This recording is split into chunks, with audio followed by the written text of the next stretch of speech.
Hi, this is Richard Harrison from Innovator International, and today I'm going to talk about something that's been on everyone's lips for the last year with regard to innovator visas, and that's the supposed removal of the 50k requirement for the innovator visa.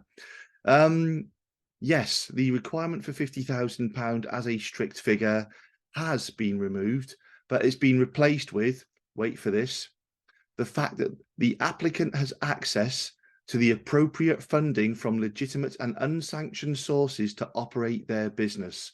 So yes, the 50k has gone as a single figure, but it's been replaced by an appropriate sum that should be demonstrated in your plan that you need to make your business operational. Now let's go into that in a little bit more detail.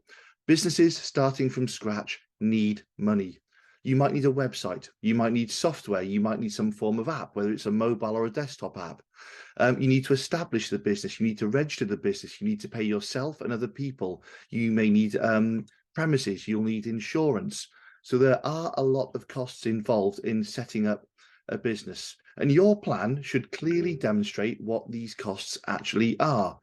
If you have expensive items, typically items that are more than a few £1,000s, such as an app or a website or premises or physical equipment, or you may need to actually develop something in the first place to show it works. But get quotes, show us what this will cost. And then when you pull your cash flow together, your financial cash flow, this will show the shortfall you need to get the business to a sustainable position, which is really the sum of all your costs minus your revenue. You'll get to a point where your revenue exceeds your costs, and that's the point of break even or sustainability. But you need to finance the business until you get to that point. And your plan should show us what your costs will be and what the cumulative costs are until you get to a sustainable position.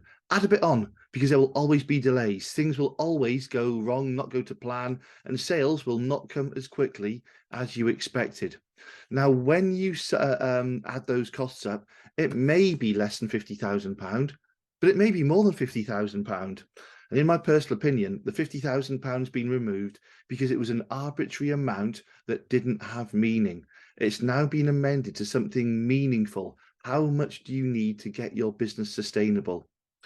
You must then tell us how you're going to access that money you need to get your business to a sustainable position and evidence these funds, whether it's a bank statement or some other source of funding. If the money's not from you, it's coming from family or friends or a grant or something else, then again, you might need to provide a letter from these people saying, I give this person authorization to access X £1,000 of my money to get their business up and running.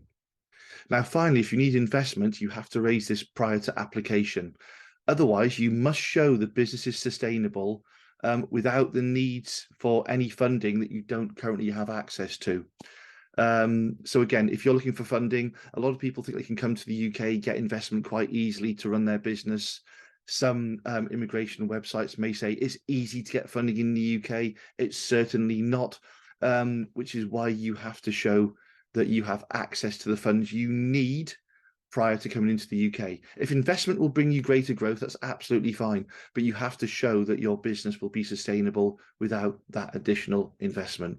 So the final point, just to remember, whilst the £50,000 being removed as an arbitrary amount for a requirement for the innovator visa, it still remains as one of the 7 settlement criteria, of which you have to obtain 2, of course. So again, I hope this has helped.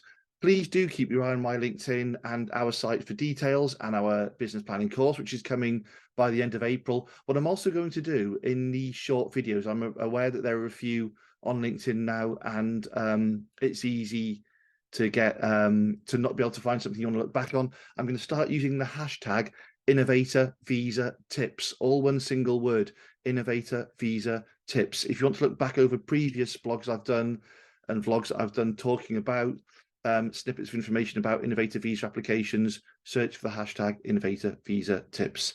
Thank you very much, everyone. Good luck with your applications. Please contact me if you have any questions at all.